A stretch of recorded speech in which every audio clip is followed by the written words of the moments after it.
what's going on, everybody? It is Luke Bella with the Sideline Scoop, and the NFL season is only one day away. Tomorrow we got Texans and what's the other team? Chiefs. So that'll be fun to watch.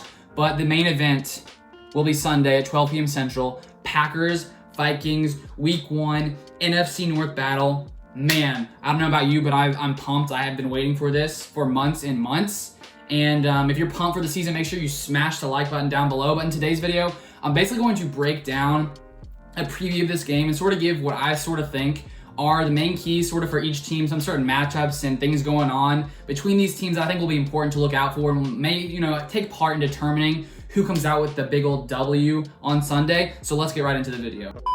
So I think one area to sort of look out for is going to be the Packers wide receivers, especially Davante Adams versus this young Vikings cornerback group, because this is now, the Vikings now have the youngest cornerback group in the NFL. The average age is 23 years old, because during the offseason they let Xavier Rhodes, Trey Waynes, and Mackenzie Alexander go.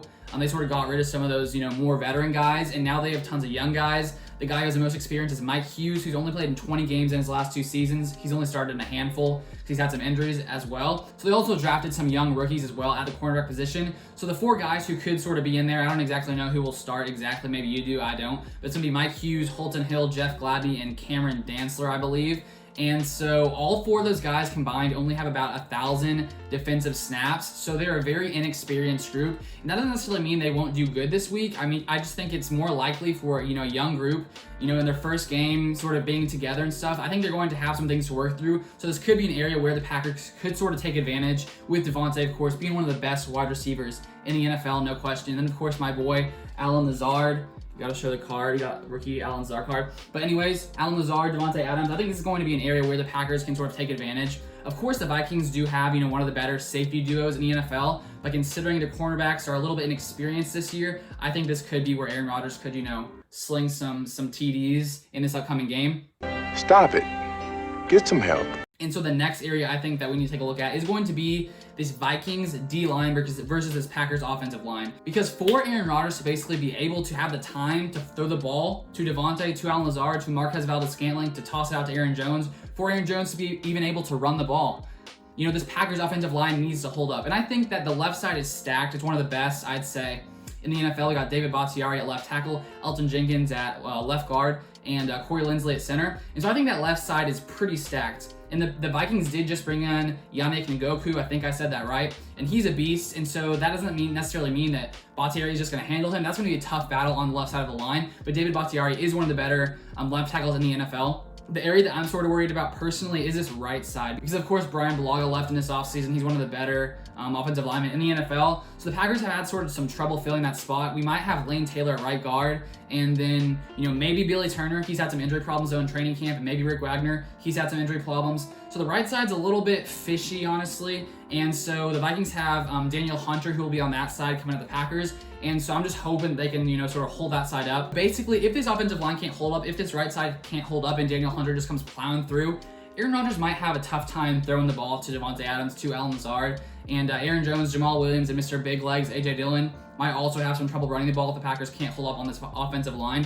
So that's going to be an area where the Packers really need to, just hold up on Sunday. Of course, Vikings fans, if you're watching this because you searched like Packers-Vikings preview and I just happened to pop up and you didn't really want to listen to a Packers fan, but that's what you're doing right now, you're probably wishing and hoping that, this offensive line is terrible. You're hoping that Ngakoue and Daniel Hunter just plow through, and of course that's what you hope. And I just wish you guys the best. May the best team win. It's going to be a fun battle. It's going to be an exciting battle. And if you're a Vikings fan, thank you for watching, Anyways, so that is going to be the second thing I think that is important to watch. And the third thing, it's probably going to be the last thing I touch on. Who knows? Maybe I'll throw in a fourth.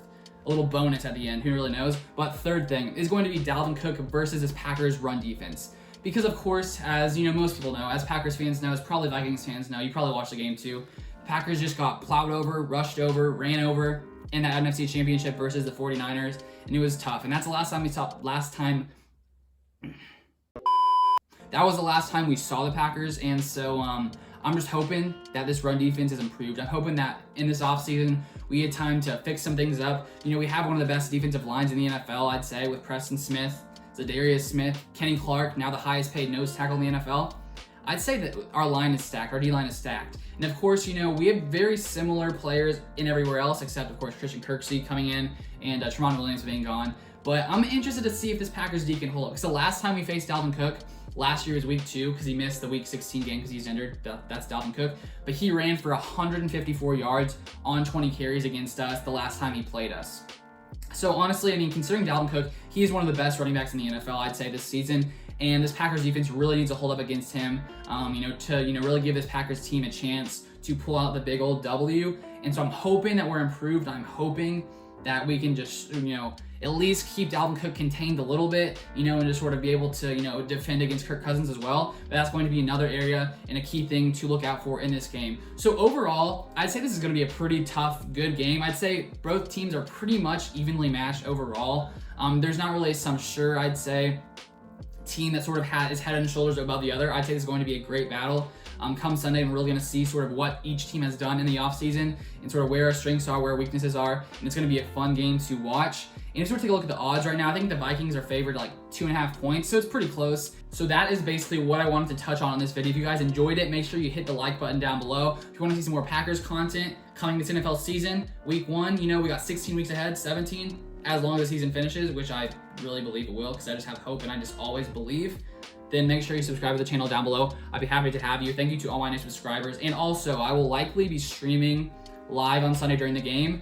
Definitely at the start. I don't know how long it'll go. I don't know if I'll go the whole game. I don't know if I'll just do a quarter. I don't really know. Well, I haven't done a stream yet, so we'll sort of see how that happens. But if you want to not miss that, make sure you turn the post notifications on. So when I go live, you get a little notification on your phone that says, I'm live. Basically, it's pretty simple. But that's what I wanted to cover in today's video. I hope you guys enjoyed it. Go Pack Go, and I'll see you guys on the next video. Peace. Feel I'm in the mood for a change up. I leave the city and return with my change up. They got amnesia, don't remember.